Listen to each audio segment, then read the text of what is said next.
What up? Hello, Iron Butterflies community. We are King Margo. I'm Lucciana Casta. I'm Rachel Coates. And thank you to Shelly for inviting us to talk a little bit about our experience and to share it with you guys. We're super excited about it. So we are a band out of Nashville, Tennessee. We're a duo. We are just about to release our first record. In fact, by the time you see this, it might already be out. November 16th. Heck yeah. It's called Barely Getting By. It's been an amazing journey.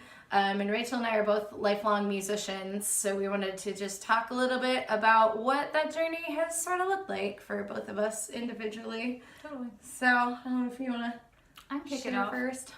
So the angle that I thought would be the most interesting to talk about today is taking the path less traveled, I suppose. And my path is actually very well traveled. It's still a little bit of an anomaly at the same time. So the reason I say that is both of my parents are musicians. My dad plays piano and guitar and sings, and he writes his own music and plays cover tunes. And my mom's also a musician too, who plays guitar and bass and sings and writes her own music. Back up a generation before that, my grandparents on both sides were also musicians. So it's kind of like destined to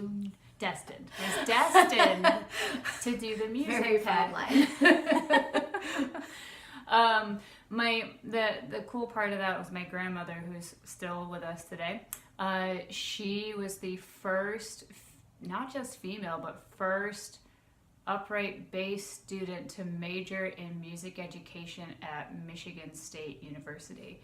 My dad always says female, but she's like, no, I was the first. I didn't realize that. Yeah. I thought it was female too. I just amazing. caught a whiff of that distinction a couple of weeks ago. Really? We were back up in town, and Grandma, she'll put you That's in your very place when it topical comes to to that. what we wanted to talk about. I know. That's really funny. So, Good for her. yeah, Grandma's a beast. We love Grandma. She's still very active in the music community. She manages the Toledo Youth Symphony Orchestra in Ohio, just in her free time, because she's retired now and has been for probably over 30 years. You'd never know it. Love you, Grandma. So the reason I bring up the path less traveled is there is still just this overwhelming dominance of male presence in the music industry, especially for instruments that Luch and I play, electric bass and dobro.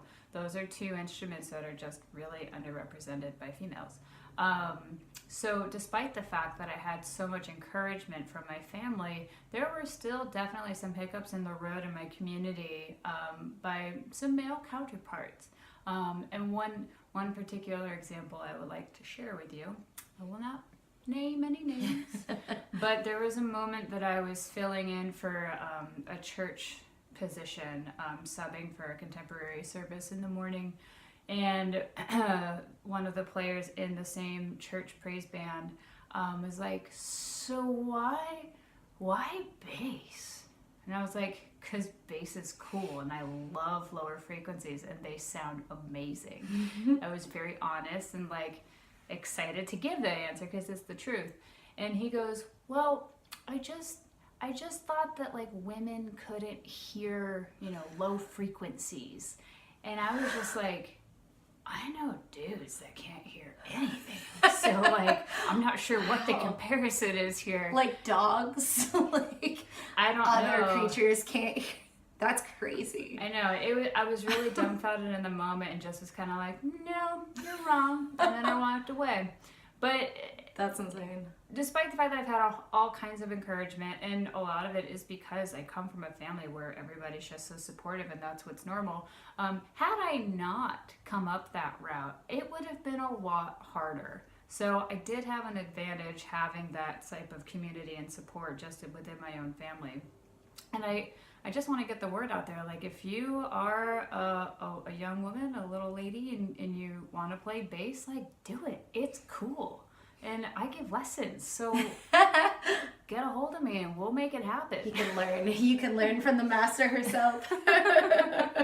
Anyway, so yeah, I just want you to know, like, there is no rhyme or reason behind whether or not a girl should be any better or worse than a boy playing bass. So you can do it, seriously. Amen. And if you do anything and you stick with it, you will get good at it. That's like the secret to everything. Yeah. You're welcome. All right. Amen. No, it's so true. I mean, that ties perfectly into my experiences as well, which is funny because we didn't meet each other until about 2.5 years ago. Mm-hmm. So we were kind of on our own separate but parallel journeys at the time. And I played dobro, slide guitar, which is not, there are a few badass lady dobro musicians that are just incredible. And I looked up to them from when I was young. I started when I was 12 years old.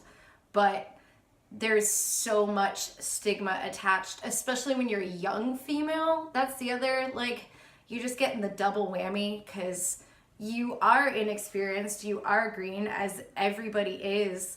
But I felt like there was a lot of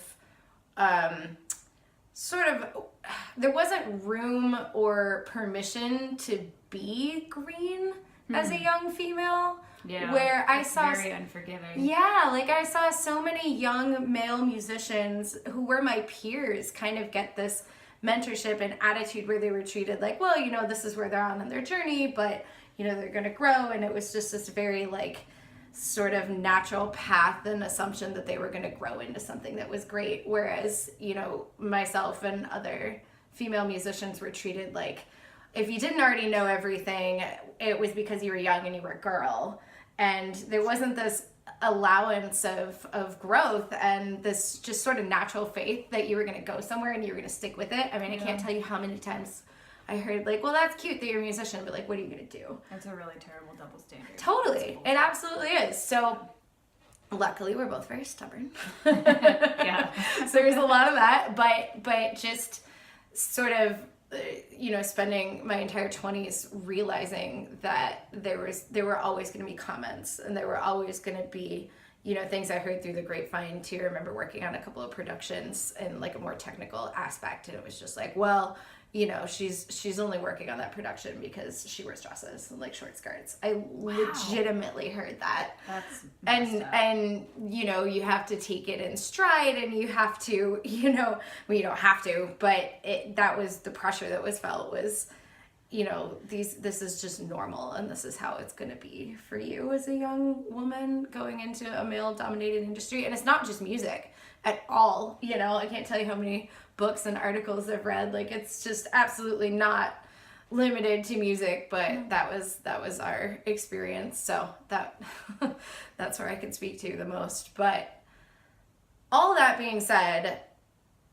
there's just a bigger reward at the end. Oh yeah. I think just by, you know, it wasn't even a question of sticking with it really. It was just like, well, that's some bullcrap that it is in the past. And that's the one real lesson I think I took away from it is just don't ever work with those people again.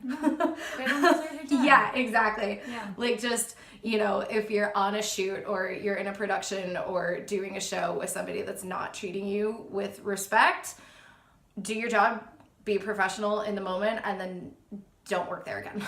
That was the main thing. Like, just don't work with those people or those groups again. Yeah. But you learn a lot, and it does make you tough for sure. And it really just makes you more determined to do whatever the hell you want to do. Amen. So that's the overall, you know, I'm so happy we found each other, and we kind of get to do our whole situation DIY, which we just finished packaging up a bunch of our records and merchandise that we designed ourselves. We self-recorded, self-produced. We had our amazing friend Keith Hetrick mix our record, but other than that, we pretty much did all the things. We did. It was a lot of work. It was a lot of work. We're at the point now where we can say that we did it and it's over. We just have to put all the stuff in the mail, and now we just have these little babies. We need to spread babies. Our little baby seed. So go out and get a copy of yours. It's by Margo, called Barely Getting By. Should be available on iTunes and Spotify around or after November 16th. That's right. Or you can still get it from our pledge store as well. Yeah. I think that's as far as we're at with that. Yeah. Also go to our website for updates too, because as things evolve, it could be up on there for sale too. Exactly. KingMargo.com. I'm not sure when you guys are going to see this, so there will always be a way to find us on the internet. Yeah. King Margo. King Margo. But thank you so much for listening to our story. Thank you, Shelly, for having us, and Mwah. we'll see you guys on the road. Mwah.